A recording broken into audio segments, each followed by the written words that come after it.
So if you've ever been typing with your Samsung keyboard and this suddenly happens, capital G H U Y R D. and you're like, what just happened? And you're wondering how to go about turning this off. Well, it turns out this is a new feature on your Samsung keyboard, and here's where you can go to turn it off.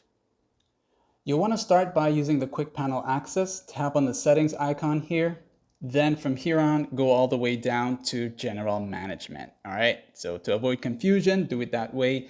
And as you go here, you will now see Samsung keyboard settings. As you go here, you're gonna see every setting for the Samsung keyboard. You are now going down to the part until you see swipe, touch, and feedback. This part right there, here exactly.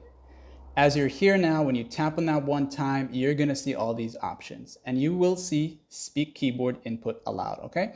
So once this is turned on, and you have different options, by the way, to set it up if you were interested, but if it is turned on, you can turn it off from here or simply just turn this off here. Then when you are now like typing and whatever it is that you're typing, it is no longer going to say anything.